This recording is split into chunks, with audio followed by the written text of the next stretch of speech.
பேசக்கூடிய, நினைக்கக்கூடிய, சுவாசிக்கக்கூடிய அற்புதமான இந்த மாலை பொழுது பிரதோஷ நாள், அருமையான வழிபாடு.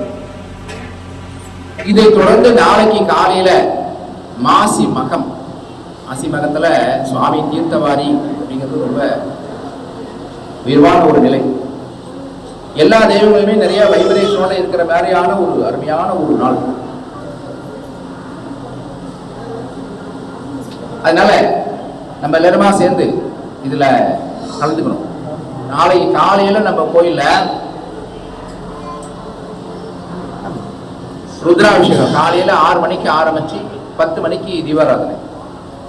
இது மாசி மகத்துக்காக.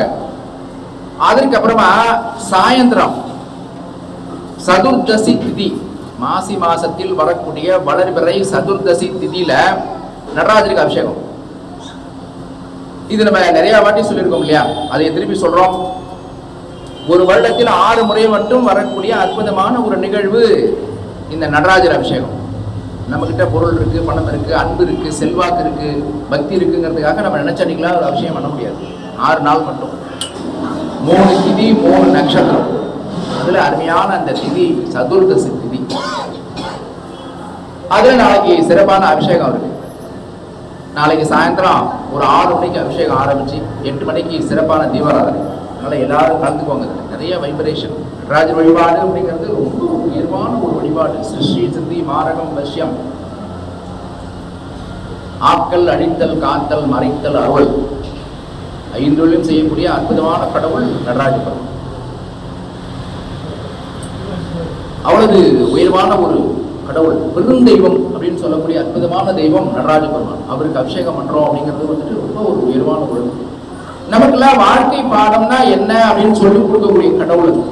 மற்ற தெய்வங்கள்லாம் பார்த்தோம்னா அந்த தெய்வம் எங்க இருக்கோ அங்க போய் அபிஷேகம் பண்ணும். ஆனா நடராஜ பெருமான் நம்ம எங்க கூப்பிடுறோமோ அங்க வந்து அது நமக்கெல்லாம் சொல்லிக் கொடுக்கறது. அது என்ன பாடம் அப்படின்னம்னா, அன்பு எங்க இருக்கோ அங்க தானா வந்துருவோம் அப்படிங்கிறது தான். மனம் என்ற கோயில் அழைக்கின்ற போது அழைக்காமல் அங்கே தெய்வம் வந்து சேரும். அதை பரிசாத்தமா சொல்லக்கூடிய அற்புதமான கடவுள். அதனால நாளைக்கு அபிஷேகம் இருக்கு. சாயந்தரம் 6 மணிக்கு அபிஷேகம் ஆரம்பிச்சு 8 மணிக்கு தீபாராதனை. அதுக்கு வந்துருங்க. அதுக்கு அப்புறமா வியாழக்கிழமை அன்னைக்கு மத்தியானத்துலேருந்து வெள்ளிக்கிழமை மத்தியானம் வரையில் பௌர்ணமி திதி. இப்ப நம்ம கோயில ருத்ராபிஷேகம்லாம் காலையில தான் நடக்கும். அதனால வெள்ளிக்கிழமை காலையில வச்சிருக்கோம் ருத்ராபிஷேகம். பௌர்ணமி திதி வியாழக்கிழமை காலையில பண்ணோம்னா பௌர்ணமி திதி வந்துடாது, 11 மணிக்கு வேலை தான் வருது. அதனால வெள்ளிக்கிழமை காலையில பௌர்ணமி திதி. அதனால வெள்ளிக்கிழமை திருப்பி ருத்ராபிஷேகம் பௌர்ணமிக்கு இருக்கு சுவாமி. அதனால எல்லாருமே கலந்துக்கோங்க. நிறைய வைப்ரேஷன் இருக்கு, அற்புதமான நாள் எல்லாருமே.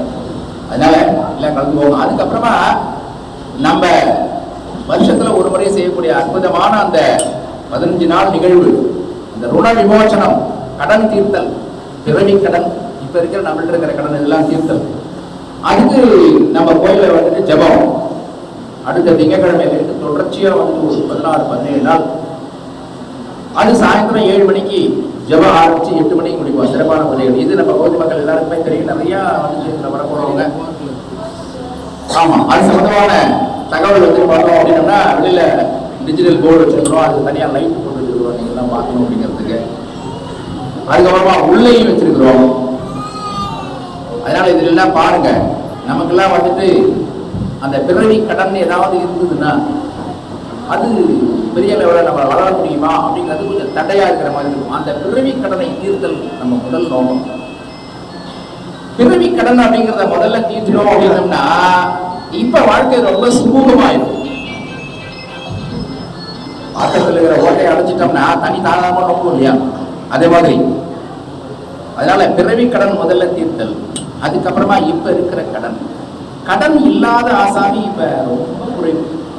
ஏன்னா எல்லாருமே பார்த்தோம் அப்படின்னா ஒரு சூழ்நிலை கைதிகள் அப்படிங்கிறது. நமக்கு வேணுமோ வேண்டாமோ இந்த சொசைட்டில நம்ம ரெகக்னேஷன் ஆகணும் அப்படின்னம்னா சில பொருள்லாம் வாங்கி ஆகணும் கணக்கு இருக்கு. செல்போன் சாதாரணமா வச்சுக்கலாம். இந்த ஒரு 1000 ரூபாய்க்குள்ள செல்போன் கிடைக்கும். ஆனா நம்ம எல்லாம் யாரும் வச்சுக்கிறது இல்லை. ஏன் அப்படின்னா அது மூலியமா ஒரு பிசினஸ் வருது நமக்கு. நான் வாட்ஸ்அப் பண்ணி விட்டுருக்கேன் பாருங்க, வாட்ஸ்அப்ல மெசேஜ் அனுப்பிச்சு விடுறேன். அப்ப அதே மாதிரி செல்போன் வச்சிருந்தாலும் அந்த பிசினஸ் நடக்கும். இது நான் சொன்ன சின்ன எக்ஸாம்பிள். அதே மாதிரி எல்லாருமே பார்த்தோம் அப்படின்னோம்னா எப்படியோ ஒரு லாக் ஆயிரும். அதனால ஏறக்குறைய இன்னைக்கு பெரும்பாலான மக்கள் வந்துட்டு கடனோட தான் இருக்காங்க. அந்த கடன்லாம் தீர்றதுக்கு வந்துட்டு பார்த்தோம் அப்படின்னோம்னா ஒரு வழிகாட்டுதல், இந்த காய் நகர்த்துதல் அப்படின்னு ஒரு கணக்கு உண்டு. இதை வச்சுக்கிட்டு இப்படி சமாளிக்கலாம் அப்படின்னு. அதனால அதே மாதிரி வந்துட்டு ஒரு நல்ல நல்ல சிந்தனைகள்லாம் நமக்கு சொல்லிக் கொடுக்கக்கூடிய அந்த அற்புதமான ஜபம் அது. அதனால எல்லாரும் வந்து கலந்துக்கோங்க. எல்லாருக்கும் எல்லாமே கிடைக்கணும் அப்படிங்கிறது தான் நம்ம நோக்கம். அதனால தான் தொடர்ச்சியாக நம்ம வந்துட்டு சொல்லிக்கிட்டே இருக்கிறோம். ஒரு நிகழ்ச்சி நடக்கும்போது நம்ம தொடர்ச்சியாக ஜனங்களுக்கு ஏதாவது மெசேஜ் கொண்டு போவோம் அப்படிங்கிறதா நம்ம நோக்கம். அதனால அன்பு உள்ளங்கள் எல்லாருமா வாங்க, எல்லாருமா கலந்துக்கோங்க. பொதுமக்களுடைய பேர் ஆதரவோடு தான் நம்ம கோயில் இந்த அளவுக்கு நம்ம பிரமாண்டமாக வளர்ந்து வந்திருக்கிறோம். அதன் தொடர்ச்சி நம்ம சொல்றது வந்து பார்த்தோம்னா அந்த நித்திய பூஜை எல்லாம் கலந்துக்கோங்க. நம்ம கோயிலில் நடக்கிற அந்த அன்னதானம் அதுல எல்லாம் வந்துட்டு கலந்துக்கணும்னு நினைக்கிற அன்பு உள்ளங்கள் எல்லாருமா வாங்க. எல்லாருக்கும் எல்லாம் கிடைக்கட்டும். நமஸ்காரம்.